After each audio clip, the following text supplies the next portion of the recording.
Yo! Video games. In control just needs to hold. This missile is nearly gonna fire. It can be That's stolen 80%. at any. Where is it gonna go? Is he gonna be able to get it off? Got it, Max. There it is! Gonna take it. Defeating Nick That right was here. legit. One. Dude, that was epic. Amazing. What a match. Okay, chat. So, this was a little bit painful.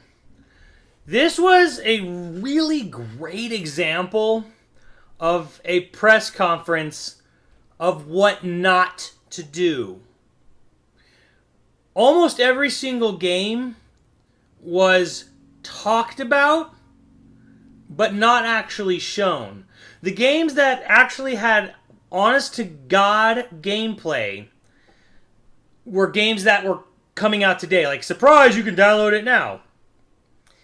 They acknowledged there were still Star Wars games coming by literally having Vince say, it's called this, it's coming out next year. That's it. Not even concept art or anything, or a logo, nothing. Not on stage, just sitting with the jackass in the crowd.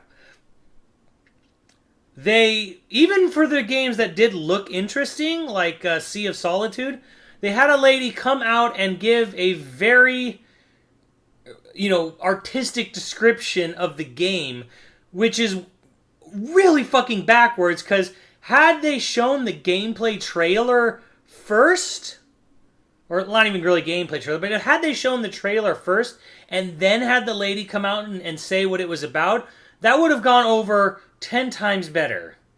Really, even the same with Yarn 2, or rather, have the guy talk about Yarn Unravel 2 while they're playing the demo, rather than him come out, talk about it, and then they just sort of play the game and not really comment on the game while they're doing. Just like, oh yeah, dude, got it? Okay, yeah, I'll go over here first.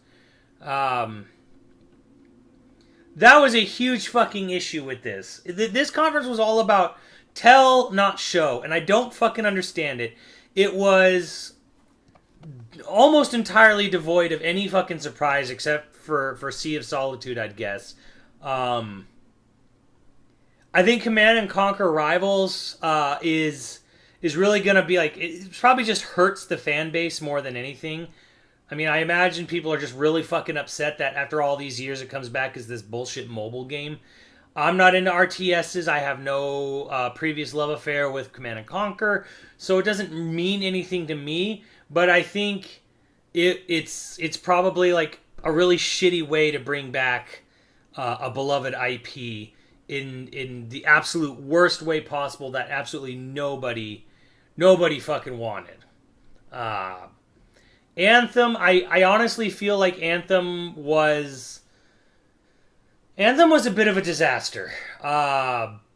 They teased it, and then they brought out this 4-person panel, and they were talking about it like they were at like South by Southwest or something, or like they treated it like they were talking about the making of a film after a film was aired somewhere at a film festival, rather than actually show the game first and then talk about it later. Like what they're doing now with FIFA is like what they should have done with Anthem. It should have just been, here's a big gameplay trailer, or here's a trailer, and then a guy comes out and he says, I'm going to commentate on the gameplay. We're going to watch a mission play out, and then we'll go into details with the developers afterwards. So, it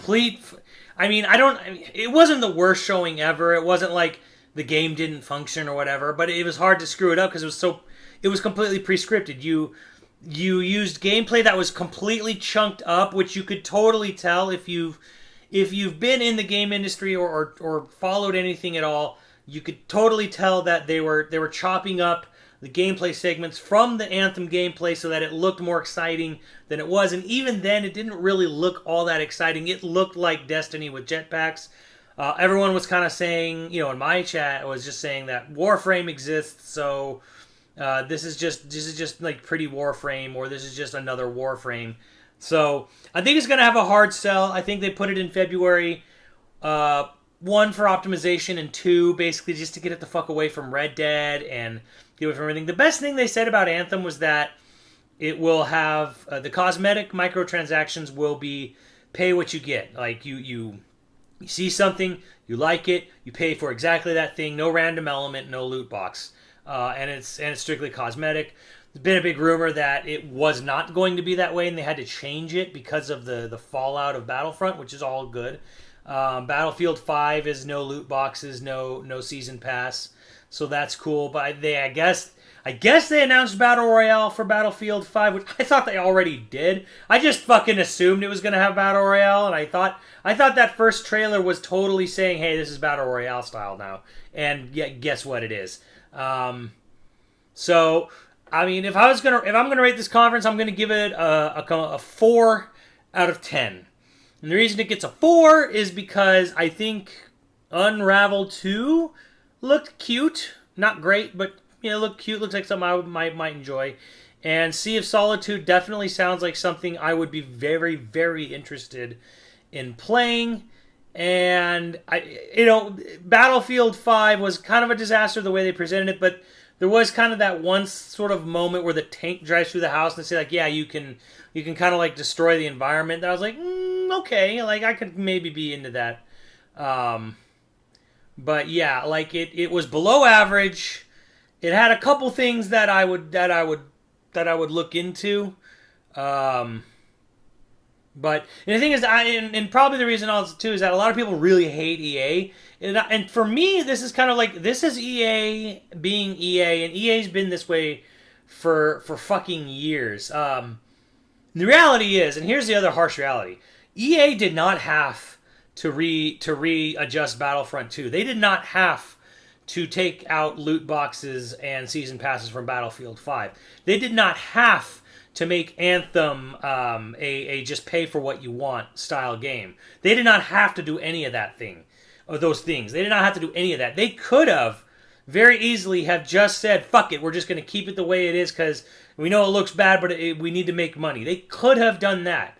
So the fact that they acknowledge they fucked up and the fact that they are changing some of their big future games, to me is like, well, it's not... Maybe it's not a complete turnaround, but it's fucking progress, okay? So I'm not gonna like discredit them completely for just because they're EA and they are kind of the devil. I'm not gonna discredit them completely because I do appreciate the fact that they at least acknowledged and tried to make some changes. And there were a couple like indie EA Origins or not Origins EA whatever showcase games that they picked up that look kind of interesting with Unravel and Sea of Solitude. So I'm going to give it a 4 out of 10 for that conference. It could have been a lot better. It was below average, but I don't know. I guess baby steps now. For a multi-billion-dollar company like EA, they could absolutely still be doing better because what I'm looking at here, this FIFA game, they mention nothing about microtransaction and loot boxes because they're staying in the fucking game. They're going to stay in there for fucking ever because they make $1 billion annually off of it. So, yeah, no real surprises besides Sea of Solitude. And, I mean, I guess we'll see what happens tomorrow with Microsoft and Bethesda. I think it's Bethesda tomorrow. Microsoft and Bethesda tomorrow. And then we'll see